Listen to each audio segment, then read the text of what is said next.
Buenas noches, América. Siempre me ha parecido que la gente inteligente escucha más que habla y cuando hablan lo hacen poco pero con sustancia. En cambio, los ignorantes hablan demasiado. Es el caso, diría, de la actriz mexicana Carmen Salinas, cuya popularidad en la pequeña pantalla le ha granjeado un gran número de admiradores por sus papeles en cintas como La peluquería, Bellas de noche o La misma luna. En los últimos días, Salinas se ha cubierto de gloria al comentar que el nuevo virus se originó en el lejano oriente por un castigo a los chinitos, dijo textualmente, por comerse a los perros. Esto luego de asegurar que, para no salir de casa y cumplir con la cuarentena, ella manda a su perrita a la tienda cuando tiene ganas de comprar unas papas. Las palabras de Salina, que pueden parecer graciosas, son propias de una persona ignorante, irrespetuosa o incluso racista, que se hacen más graves por tratarse de una figura pública. Por voces como esta o la de otras figuras públicas, ciudadanos igualmente ignorantes, que hay muchos, pueden acabar teniendo actitudes racistas que ni ahora ni nunca deben tener espacio en nuestras sociedades. Son las 7 en Ciudad de México, las 8 en Bogotá y Quito, las 9 en la costa este de Estados Unidos y las 10 en Montevideo, Buenos Aires y Santiago. Y esto es Cuestión de Poder. Bienvenidos. Hoy en el programa, COVID-19, la enfermedad por coronavirus de la que conocemos poco. ¿Está justificado el miedo que le tenemos?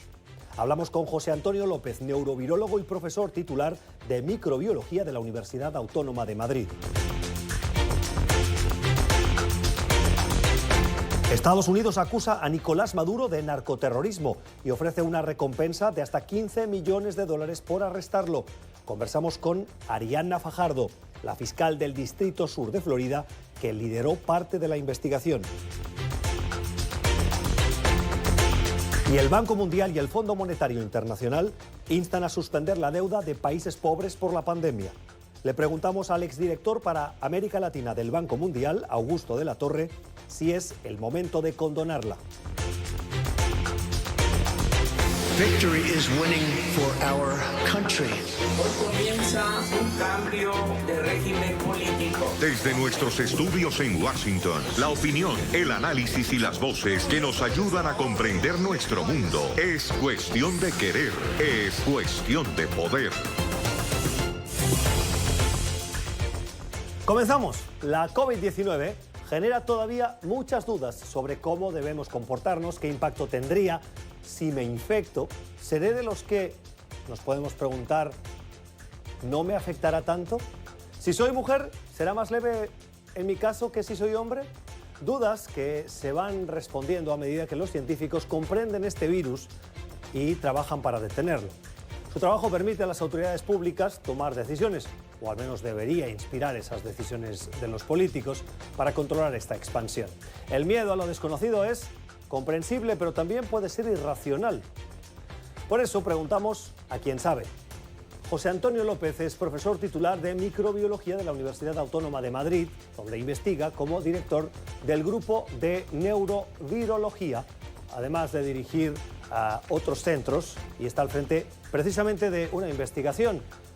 Y en las últimas horas hemos sabido que tiene síntomas que podrían darle positivo en el COVID-19. Los saludamos a esta hora desde Madrid. Profesor, doctor López, gracias por estar con nosotros. Bienvenido a Cuestión de Poder. Un placer. Buenas noches. Es usted autor del libro Virus, ni vivos ni muertos, que publicó la editorial Gualdamazán, un experto en la materia. Le agradecemos que nos acompañe esta noche y, como siempre, lo primero es lo primero. ¿Cómo se encuentra? Pues me encuentro ahora mismo ya aquí de noche, me suele subir un poquito la fiebre, tengo el estómago revuelto, una sensación de náuseas. Dicen mis amigas que a ver si voy a estar embarazado, porque es esa sensación extraña, y de momento no tengo otros síntomas. Son pequeños síntomas gástricos, porque se sabe que el virus puede afectar el sistema digestivo, y esa febrícula. No tengo síntomas respiratorios. Bueno, he llamado al centro de emergencia habilitado en España para tal fin, y me dicen que, bueno, que en cualquier caso, si no voy a más, puedo considerarme como un paciente de COVID-19, aunque a lo mejor no lo sea. Pero a todos los efectos estoy confinado en mi cuarto, alejado de mi propia familia, y aquí tendré que permanecer al menos 2 semanas más. Bueno, le deseamos que la recuperación sea rápida y los síntomas leves. En las últimas horas el virus, esta pandemia, ha continuado dando cifras que aumentan. En su conjunto global, ya más de 500.000 de personas infectadas en el mundo, más de 23.000 muertes, hay 123.000 recuperados. Esa es una cifra que siempre nos gusta incluir en este recuento de infectados y muertes. Usted ha dicho que el aumento de infectados no significa que la pandemia se esté recrudeciendo. ¿Por qué? No, efectivamente. Por una parte, porque cada vez ahí se están haciendo más test, se están haciendo más pruebas de diagnóstico en un mayor porcentaje de la población. Entonces van a aflorar muchos casos que hasta ahora prácticamente tanto en Italia como en España simplemente se le hacía la prueba a aquellos que ingresaban en el hospital ya con síntomas fuertes, con síntomas graves. Entonces eran datos sesgados. Dentro de esas personas es lógico que el porcentaje de muertes sea elevada, pero a medida que se van haciendo más pruebas entre más ciudadanos, estos lógicamente empezarán a aparecer casos leves, incluso casos asintomáticos en muchos casos. Entonces, en el cómputo total hará que el cómputo final de la mortalidad vaya a bajar, que eso serían datos más realistas. Además, que está claro que a medida que el virus se va diseminando, seguramente vaya perdiendo virulencia a medida que se va adaptando a nuestra especie. ¿Qué es lo que hace que en unos casos sea tan virulento y en otros no? Lo entendemos cuando hablamos de la edad. Cuando una persona es más mayor puede tener menos defensas, usted me corrige, y cuando uno es más joven tiene más capacidad de responder. Pero hemos visto casos de gente joven que no tenía antecedentes ni de salud, me refiero, y que ha tenido un desenlace fatal. Y hemos visto personas de 90 años que han salido victoriosas de la lucha contra la COVID-19. Sí. Pues no hay dos personas iguales, ni en ningún tramo de edad hay dos personas iguales. Vamos a hablar de los jóvenes, aparentemente sanos, pero sin embargo el sistema inmunológico es diferente en cada uno de nosotros. Hay factores genéticos que determinan que dos personas aparentemente iguales, de jóvenes y sanas, deportistas, pues uno tenga más predisposición a padecer algún tipo de patología y otros otras. Así como no hay dos personas iguales inmunológicamente hablando, prácticamente no hay dos infecciones iguales. Hay otras connotaciones, como digo, que podrían estar implicadas en el desarrollo de la patología. Incluso podría haber alguna patología subsintomática en persona joven que no fuera conocedora de ella y, en su caso, por la infección fuera mucho más virulenta.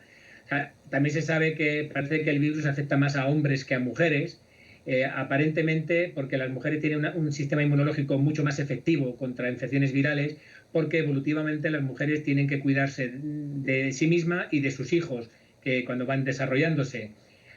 Por otra parte, eso le confiere a la mujer, por desgracia, que mayor susceptibilidad a padecer diferentes trastornos, patologías inmunológicas, como las enfermedades autoinmunes. Entiendo. Con el calor hemos visto a políticos que han asegurado que el virus tendrá a menguar y que puede incluso desaparecer. El calor de la primavera y el verano que están a punto de llegar al hemisferio norte. ¿Eso puede ser de ayuda en la lucha en España, en Italia o en el norte del continente americano para hacer frente a este COVID-19? Bueno, yo creo que ya pocos científicos quedamos o virólogos que apuesten a que el virus va a desaparecer. Es cierto que este coronavirus, igual que otros que son pandémicos y que lo sufrimos todos los años, pero que no nos enteramos porque son patologías muy, muy suaves, como los catarros, son virus estacionales. Estos virus son muy sensibles a altas temperaturas. Se sabe que a partir de 30 grados el virus va perdiendo viabilidad día tras día. Y también son sensibles a la radiación ultravioleta. Por lo tanto, días con más luminosidad y días de más calor, el virus tiene más dificultad para expandirse. Pero pasa una cosa ahora, porque el virus está en Singapur, está en Centroamérica, está en sitios donde hay una alta temperatura todo el año. Lo que ocurre es que ahora mismo, de momento, en esta oleada de infección, toda la población mundial es sensible al virus. Entonces, el virus va a encontrar a muchos hospedadores donde poderse transmitir. Por desgracia, lo más seguro es que en el otoño-invierno del hemisferio norte, o ahora que entran en el hemisferio sur en el otoño-invierno, pues habrá un rebrote seguramente de casos. Doctor, estos días ha habido mucha confusión porque hay autoridades como la Organización Mundial de la Salud que dicen no es necesario llevar una mascarilla si uno no tiene síntomas, y otros gobiernos dicen sí, hay que llevarla, incluso en algunos con pena de multa. ¿Qué es recomendable? ¿El uso de guantes y mascarilla? Si uno se siente sano, si no se siente sano, hay que llevar guantes también. ¿Cuáles son las recomendaciones, usted que es un experto en virus? Pues es cierto que en China, en Corea, se recomendaba llevar la mascarilla constantemente. La Organización Mundial de la Salud, y aquí en Europa así se ha transmitido, comenta que este virus ha dejado claro que no se puede transmitir más allá de 2 metros, porque se transmite en unos aerosoles específicos. O sea, que no es probable que el virus te lo transmita, a no ser que esté infectado y tú estés muy cerca de él. El virus se va a depositar en superficies y de esa superficie uno las puede tocar sin querer y después nos vamos a acariciar la cara, a tocar la boca, los ojos, la nariz, y esa es una vía de entrada del virus preferente. En el caso de la mascarilla, pues algo parecido. En principio no sería necesario, aunque aquí ya hay un poquito más de controversia. Si yo tengo una mascarilla y no la sé usar, en el momento de ponerme y quitar la mascarilla la voy a estar manipulando y me puedo infectar, también por esa falsa sensación de seguridad. Entonces, aún así, yo ya no diría que no sería buen uso, sobre todo durante la primera oleada, que si alguien está confinado en su casa y tiene que salir puntualmente a comprar para luego todavía volver a su casa, pues que puntualmente lleve la mascarilla. Aquí, digamos que la normativa de la OMS, de la Organización Mundial de la Salud, es un poquito más laxa, pero oficialmente, si estamos sanos, no haría falta. Si tenemos síntomas, sí haría falta para no contagiar a nuestra propia familia. Cosas muy prácticas, doctor. Vamos al supermercado. Está claro que es mejor ir solo que llevar a la familia. Ahí no hay ninguna duda. Pero cuando uno entra, agarra el carro de la compra, agarra la cesta, toca un producto y luego lo vuelve a dejar y lo ha tocado a alguien antes. La fruta, la piel de la fruta, ¿se deposita o no el virus? Cuéntenos los mejores consejos que usted nos puede dar para hacer una compra segura y cuando esos productos llegan a casa, ¿cómo los tenemos que tratar? ¿Estamos obligados a limpiarlos, como por ejemplo hemos sabido que hacen en algunas zonas del norte de Italia? Cada producto es higienizado antes de entrar en la vivienda. ¿Ese es el comportamiento adecuado? Y en el supermercado, ¿qué debemos hacer? Digamos que el exceso de celo, de medidas, nunca van a estar de más. Vamos a imaginar siempre que la vía principal de entrada del virus es la aérea, es la respiratoria. Como he dicho antes, bien porque alguien contagiado, infectado, nos hable a menos de 2 metros, por eso es conveniente guardar cierta distancia y no acumularse todo el mundo en los mercados, como ocurría aquí en España los primeros días, y aunque se avisó de que no iba a haber problema de abastecimiento, pues la gente se agolpaba en las entradas de los supermercados y eso era un foco de infección a todas luces. Entonces, intentar no estar en contacto con otras personas y pensar siempre que nuestras manos van a ser nuestro vehículo de contagio. Podemos hacer la compra con normalidad, vamos a tocar el carrito de la compra, vamos a tocar pues algunas barandillas, vamos a tocar algunos recipientes, algunas y podrían estar contaminados, algunas baldas. Esa comida nos la llevamos a casa. Lo primero que hay que hacer cuando llegamos a casa es dejar los zapatos en la puerta de la casa, en la puerta de dentro, lo que es en el descansillo de la casa. No hay que dejarlos fuera de la vivienda. Dejar los zapatos, irnos a lavar bien las manos durante unos 30 segundos al menos, con agua y jabón. Nos quitamos la ropa. No conviene estar en casa con la ropa con la que hemos salido fuera, aunque la ropa no es un vehículo de infección, pero bueno, por una cuestión de higiene, nos ponemos ya una ropa de casa y luego ya con la compra en casa, bueno, pues sí, no sería mal consejo, por ejemplo, con un pequeño paño o aunque sea una servilleta de papel, con un poquito de alcohol a lo mejor, pasar por encima de aquellos de aquellas bandejas, de aquellas envoltorios precocinados o envoltorios que hay ya de plásticos. Y bueno, por supuesto, no comerse la fruta cruda, lavarla, incluso lavar la fruta y la verdura. Algunos incluso recomiendan en agua con un par de gotitas de lejía, de hipoclorito, como muchas veces se recomienda para la propia verdura. Luego se escurre bien aquello, se limpia y en principio debería ser suficiente. Pero siempre considerar que el lavarse las manos frecuentemente es una de las vías más importantes de prevención contra el virus de la COVID-19. Interesante. Bueno, déjeme subrayar, por si alguno de nuestros televidentes le ha quedado sonando. Ha dicho usted un par de gotitas de lejía. A ver si ahora vamos a contaminar a algunos de nuestros televidentes por el celo, a echarle lejía a las frutas que limpiamos. Antes de terminar, le quiero preguntar por un rumor que forma parte de lo que algunos ya califican guerra geopolítica de las grandes potencias. Una acusación que ha circulado y es que este COVID-19 se creó en un laboratorio. ¿Es eso posible, doctor? Absolutamente imposible. Y yo siempre lo digo, ahora que nos están escuchando muchas personas que seguramente reciben información vía internet, vía telemática, a través del WhatsApp, del móvil. Por favor, es importantísimo dejar de transmitir bulos, dejar de transmitir mensajes que muchas veces o casi siempre no tienen rigor científico. No sigamos la cadena de transmisión de bulos. Es imposible. Hay varios artículos científicos que lo demuestran. Las mutaciones que han hecho que este virus saltara desde el murciélago hasta el humano, esas mutaciones que han hecho que el virus sea altamente transmisible, esas mutaciones solamente se vieron después de secuenciar el virus. Era imposible, es literalmente imposible que nadie hubiera podido imaginar qué mutaciones iba a tener el virus para adaptarse mejor a su receptor celular. Solamente se vio después, cuando se empezaron a secuenciar los genomas del virus, se empezaron a estudiar qué mutaciones habían hecho eso. Las respuestas de quién sabe. José Antonio López, profesor titular de microbiología de la Universidad Autónoma de Madrid, es investigador y autor del libro Virus, ni vivos ni muertos. Profesor López, qué gusto escucharle y aprender con usted. Gracias por habernos dedicado tiempo. Que se mejore.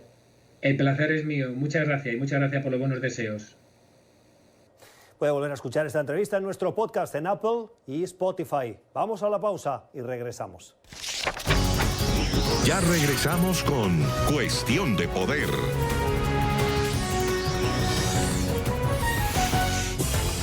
Seguimos en Cuestión de Poder. Estados Unidos presentó hoy cargos criminales contra Nicolás Maduro y otros funcionarios del régimen de Venezuela por actividades vinculadas a narcoterrorismo durante más de 2 décadas. Los cargos presentados por el Departamento de Justicia estuvieron acompañados del anuncio de una recompensa de $15 millones a quien ofrezca información que permita el arresto y condena de Maduro y de 10 millones por otros 4 acusados, entre ellos el jefe de la oficialista Asamblea Nacional Constituyente Diosdado Cabello, el ex jefe de contrainteligencia Hugo Carvajal o el ex vicepresidente y hoy ministro de Maduro, Tarek El Aissami. El anuncio de hoy no incluyó, como se esperaba, la designación de Venezuela como Estado patrocinador del terrorismo, una lista en la que hoy están Corea del Norte, Irán, Sudán y Siria. Saludamos a esta hora en Cuestión de Poder a Ariana Fajardo. Ella es fiscal federal del Distrito Sur de Florida, del Departamento de Justicia de Estados Unidos y una de las fiscales que ha participado en esta investigación. Fiscal Fajardo, buenas noches, gracias por estar con nosotros, bienvenida. Buenas noches, muy encantada de estar aquí con ustedes. Bueno, pues háblenos de la importancia que tiene los cargos presentados y la solicitud o la recompensa de esos $15 millones por una persona que está al frente de un régimen, en este caso de Venezuela. Bueno, lo que puedo decir es que de verdad que el anuncio hoy es un anuncio muy histórico. Es una situación que nosotros en la Florida, por ejemplo, para mí, yo me he criado en el sur de la Florida, yo he visto lo que ha pasado en este país de Venezuela, un país tan rico que yo he visto destruido por el régimen de Maduro. Este era un país bello, un país que era muy rico en el sentido, las personas iban, visitaban este país, tenía su naturaleza, era un país donde las personas eran felices y las personas tenían todo lo que necesitaban, tenían negocios, eran libres de ir, de salir, de gastar su dinero, de viajar, de invertir su dinero, de sacar su dinero de ese país, y el Bolívar era una forma de dinero que se podía usar en otros países, y durante el régimen de Maduro, de verdad que ese país se ha acabado completamente y las personas de Venezuela se han ido huyendo. Maduro y los generales de Maduro, y ha acabado con ese país. Hoy, durante su presentación, conjuntamente con el fiscal del Distrito Sur de Nueva York y otros funcionarios del Departamento de Justicia, usted dijo una frase que fue precisamente la que, en mi opinión, resumía la presentación. Se acabó la fiesta, dijo usted. ¿Puede compartir con nosotros algunos de los detalles de esa investigación para comprender la gravedad de los cargos presentados por esas actividades de narcoterrorismo? Lo que ha pasado en Venezuela es que todos los que están con Nicolás Maduro, todos los oficiales, todos los negocios que están juntados con Nicolás Maduro, beneficiaron con dinero, han ganado dinero y han podido sacar ese dinero del país de Venezuela, donde otras personas que han trabajado en Venezuela no pueden sacar el dinero, y sacan el dinero y lo invierten aquí en los Estados Unidos y usan los Estados Unidos para lavar ese dinero y para vivir la vida lujosa que quieren vivir. Y esa es la fiesta que se ha acabado, porque nosotros estamos mirando eso. No pueden usar el sistema bancario de los Estados Unidos para lavar ese dinero, porque nosotros lo vamos a encontrar y lo vamos a congelar. Y eso es lo que estamos haciendo. Y esa es la fiesta que se va a acabar aquí en los Estados Unidos. La investigación o los cargos presentados hoy forman parte de un trabajo conjunto de esos distritos fiscales y el Departamento de Justicia, junto con la DEA, y también el apoyo, la implicación del Departamento de Estado, cada uno en su responsabilidad y todos sumando. Lo que usted ha aportado en esa investigación fundamentalmente ha sido la investigación en el, y usted me corrige, lavado de dinero en la figura del presidente del Tribunal Supremo de Justicia del régimen de Maduro, el señor Miquel Moreno. ¿Cómo se producía ese proceso de lavado de dinero? Bueno, estos son investigaciones que son muy complicados y que duran mucho tiempo para poder investigar, porque tienes que seguir el dinero, y mucho de este dinero van a diferentes países y diferentes cuentas de banco antes que llegan a donde nosotros lo podemos encontrar, y hay que seguir el dinero. Esa es una frase que siempre se usa, sigue el dinero siempre deja el papel siempre se puede seguir, que es muy interesante. Pero sí, honestamente es una situación que el lavado de dinero los casos son muy interesantes, pero se demoran para investigar. Y honestamente nosotros hemos tenido muchos casos en los últimos 18 meses de lavado de dinero, y hemos congelado mucho dinero. Hasta ahora, en los últimos 18 meses, hemos congelado $450 millones de dinero venezolano que ha entrado al sur de la Florida. ¿Esos 450 millones de dólares pertenecen exclusivamente o estaban bajo el control a través de los mecanismos fiscales para ocultarlo al señor Miquel Moreno?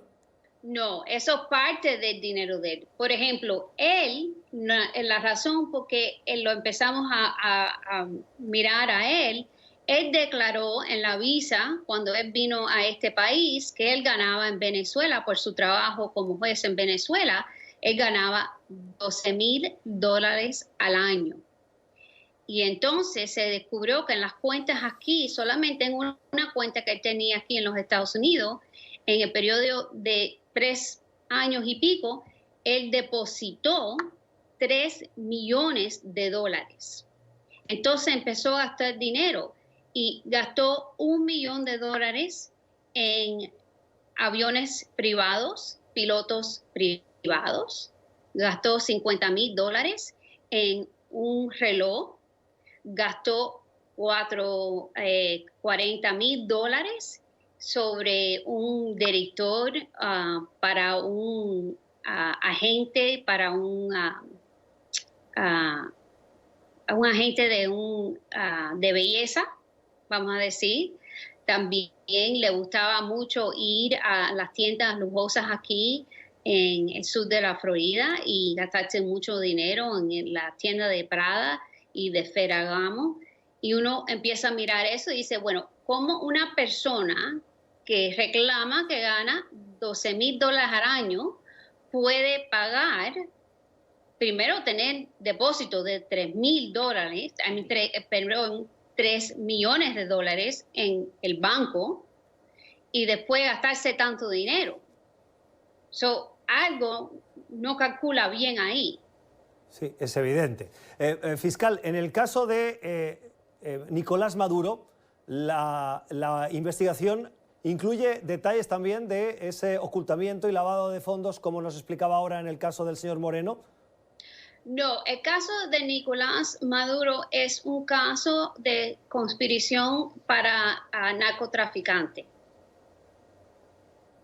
¿Se ha enriquecido el señor Maduro? ¿Tienen constancia de que tenga fondos en el exterior? Bueno, yo no le puedo comentar en eso.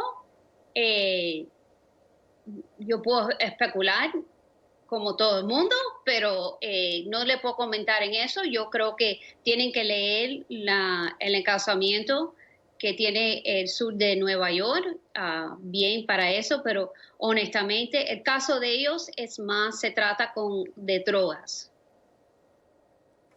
Además del señor Miquel Moreno, ¿qué otros altos funcionarios de esas acusaciones ha llevado usted directamente? Bueno, nosotros tenemos varios de esos casos.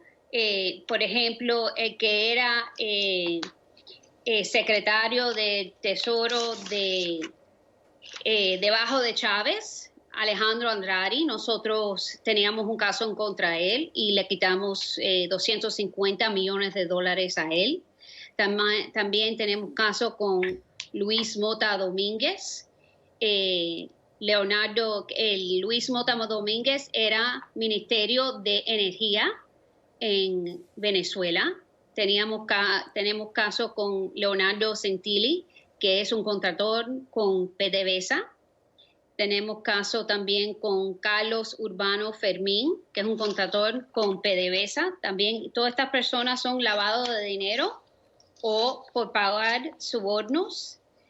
Eduardo Orsani también trabajando con PDVSA, y hay muchos casos con PDVSA y hay mucha corrupción con PDVSA, honestamente. Fiscal, quiero preguntarle también por esa acusación de que el régimen ha permitido que la cocaína producida en muchos casos en zonas de Colombia pasen a través de Venezuela por dos vías. Una, vía aérea con destino a Centroamérica para llegar a Estados Unidos, y dos, por vía marítima a través del Caribe. ¿Puede dar detalles de esos movimientos de cocaína y de droga? Bueno, como explicó el fiscal general esta mañana, lo que está pasando es que nosotros tenemos barcos, ¿verdad? Los Estados Unidos tienen barcos en el Caribe. Entonces lo que pasa es que nosotros no podemos, si hay un barco, como no hay relaciones con Venezuela, nosotros no podemos entrar a los barcos de Venezuela. Los barcos de Venezuela ayudan que estos barcos con las cocaínas lleguen hasta donde tienen que llegar. Venezuela está ayudando la cocaína a llegar a ciertos puertos que entran a los Estados Unidos. ¿Cuáles son esos puertos? Bueno, puede ser puertos en Centroamérica, no son puertos que llegan a los Estados Unidos.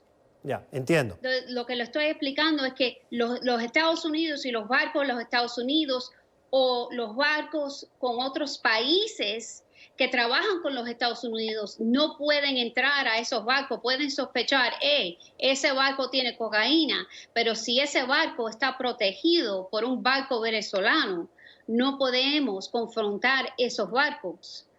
Venezuela está ayudando y está protegiendo la cocaína a entrar, y como no hay esa relación, no podemos llegar a esos barcos, y eso es parte de lo que está pasando. Fiscal, en su investigación ha contado usted con la colaboración de otros países latinoamericanos, como por ejemplo Colombia. Sí.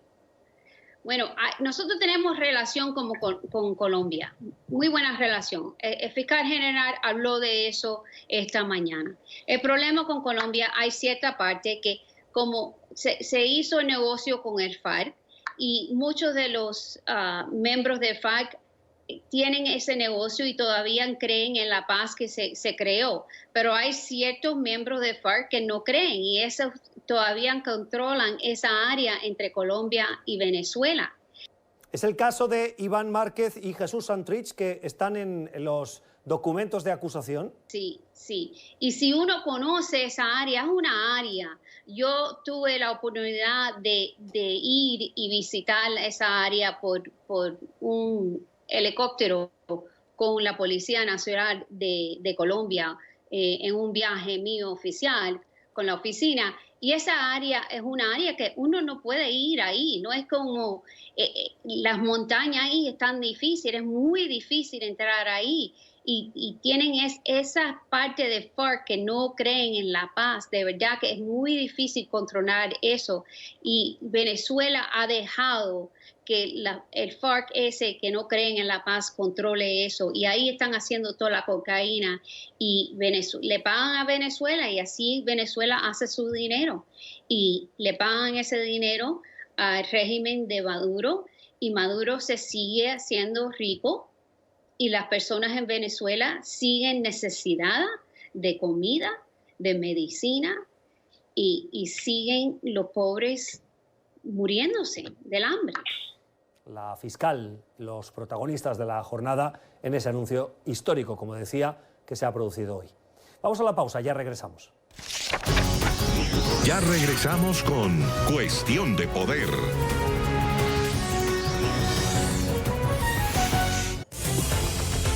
Seguimos en Cuestión de Poder. El Banco Mundial y el Fondo Monetario Internacional han instado a los acreedores bilaterales a ofrecer un alivio inmediato a los países más pobres del mundo que enfrentan graves consecuencias por la propagación del coronavirus COVID-19.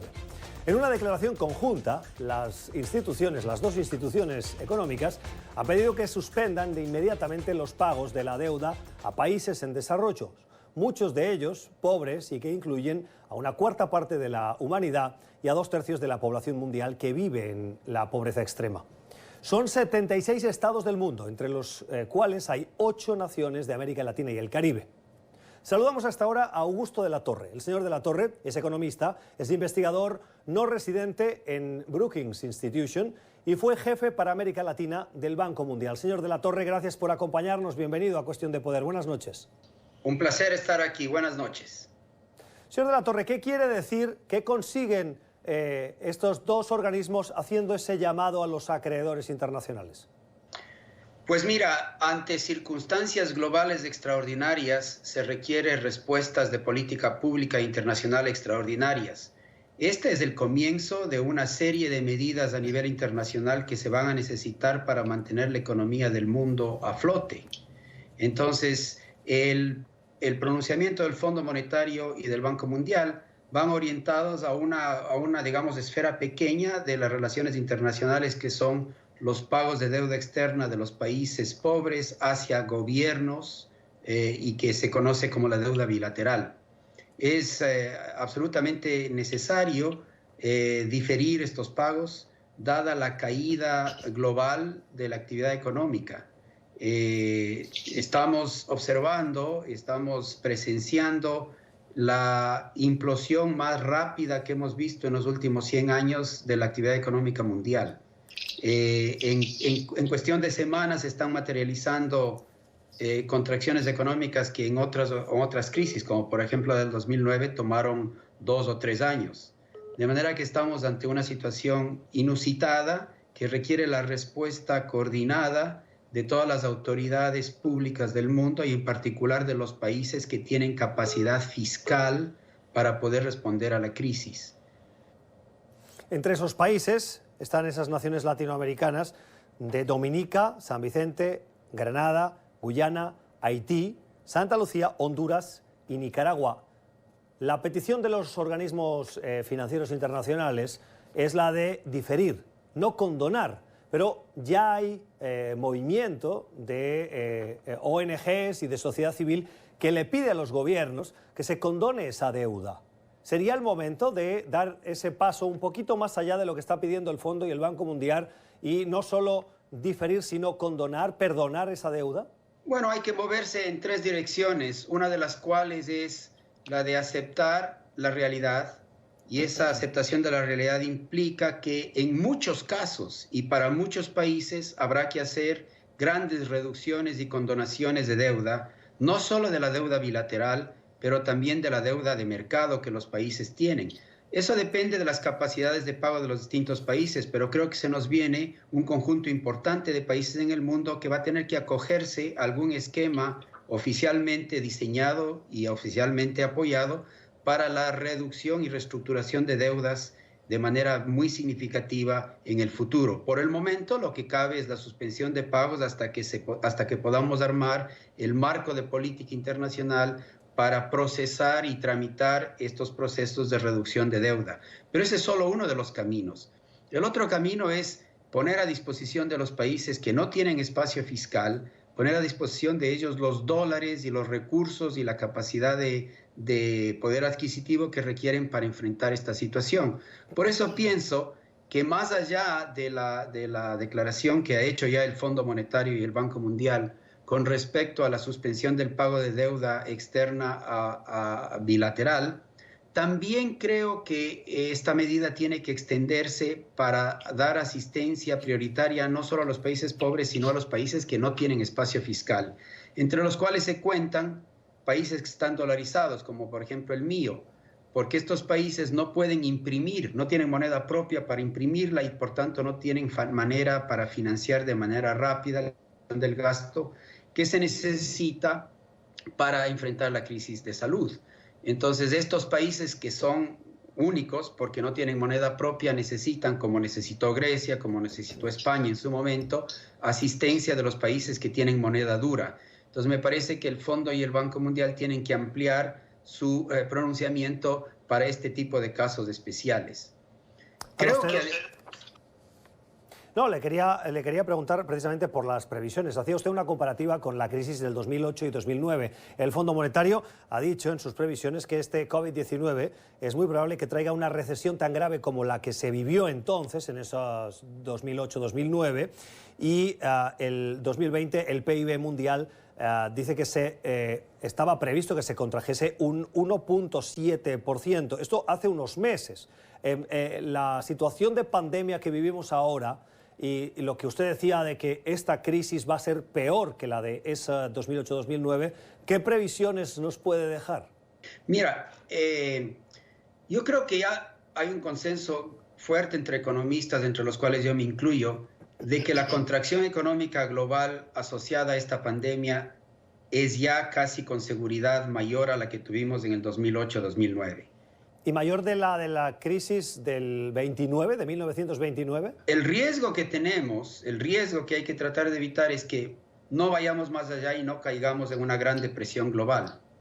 Y la única manera de evitar que haya una depresión económica global es que los países que tienen recursos fiscales y monedas duras puedan expandir el apoyo a la gente, a las pequeñas empresas y a la economía de una manera vigorosa. Y eso ya estamos observando. Estados Unidos acaba de aprobar un paquete fiscal de $2 trillones.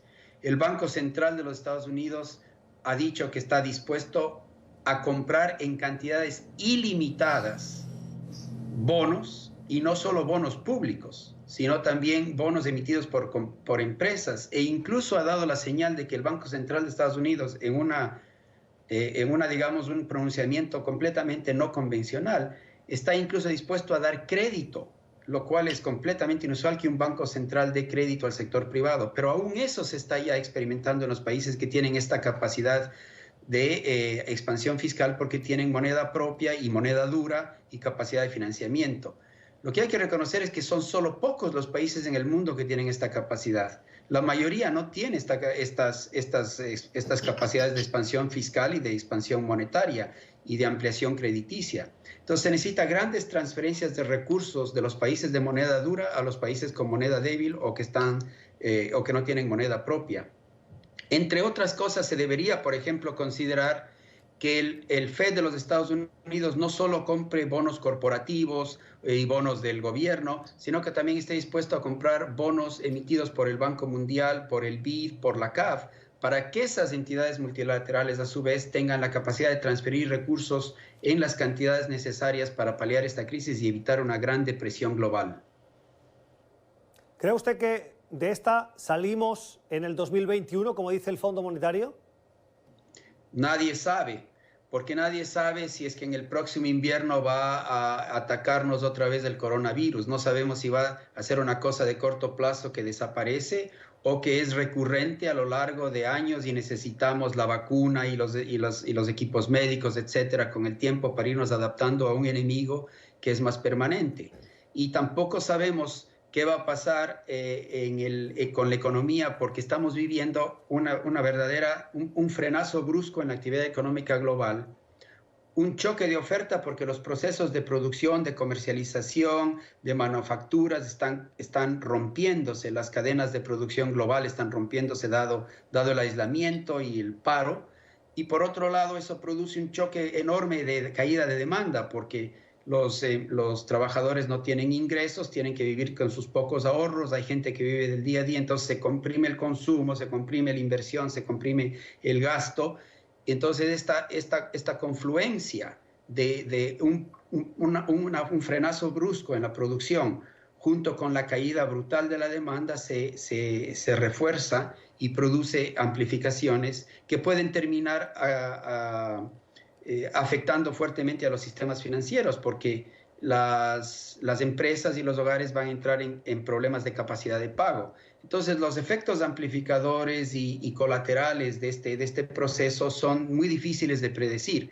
La única manera de frenar el peor daño es que los países con recursos fiscales y moneda dura hagan la expansión desde el sector público más apropiada posible y más enfocada posible hacia las personas que más necesitan para mantener su capacidad de sobrevivencia. A mí me preocupa muchísimo la situación de los millones y millones de latinoamericanos que viven del día a día y que ahora están obligados a quedarse en casa y que no tienen ahorros. A esas personas hay que mantenerles con vida y con salud y eso requiere grandes expansiones en el gasto público, en medicinas, en alimentos, en seguridad pública, al tiempo en que los gobiernos están experimentando una caída violenta de sus ingresos, porque se les cae el impuesto al valor agregado, ya que nadie consume, se les caen las exportaciones porque no hay demanda global. Piense usted en Colombia y en Ecuador, por ejemplo, cuyas exportaciones de flores han colapsado, o las exportaciones de camarón del Ecuador. Y piense usted en los países exportadores de petróleo como Colombia, Ecuador y Venezuela, que ahora están vendiendo el petróleo a 1/3 del precio de lo que estaban vendiendo hace un mes. Entonces el colapso en los ingresos es brutal y estos países no tienen, digamos, la moneda dura con la cual pueden financiar expansiones.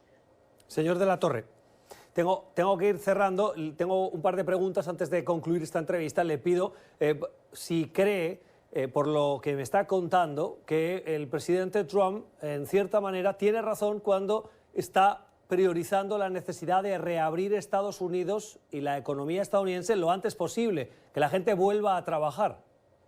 Mira, yo creo que ese es un trade-off, como decimos los economistas. No hay una buena traducción para la palabra trade-off, muy importante. Lo que hasta ahora yo entiendo, en base a lo que los expertos dicen, es que la trayectoria más óptima sería, a través del aislamiento y del lockdown, bajar el contagio para que los sistemas de salud no estén sobrecargados y podamos administrar la crisis médica con más calma y tener un lockdown que permita bajar el contagio. Eso tiene un efecto económico. Entonces, el efecto económico tiene que mitigarse con la expansión del gasto fiscal bien apropiado y con la asistencia del Estado. Entonces, parece que ese es el camino más saludable. Eso requiere que tengamos, digamos, un frenazo en la actividad económica un poquito más largo a fin de priorizar el tema de salud, pero lo que tenemos que acordarnos es que si ese frenazo en la actividad económica se prolonga y los países que no tienen moneda dura no pueden sostener sus economías, algún rato la gente va a salir a la calle a trabajar para vivir. Entonces, si queremos la trayectoria óptima para el planeta, necesitamos muchísima solidaridad internacional y la capacidad de transferencia de recursos de moneda dura de los países del centro, por así decirlo, a los países de la periferia, como nunca hemos visto en la historia. Es Augusto de la Torre, es economista, es investigador no residente en Brookings Institution y fue jefe para América Latina del Banco Mundial. Señor de la Torre, un gusto aprender con usted. Gracias por su tiempo. Feliz noche. Muchas gracias a usted. Un placer estar con usted. El análisis económico que puede volver a escuchar en nuestro podcast. Estamos en Apple y Spotify. Ya regresamos. Ya regresamos con Cuestión de Poder.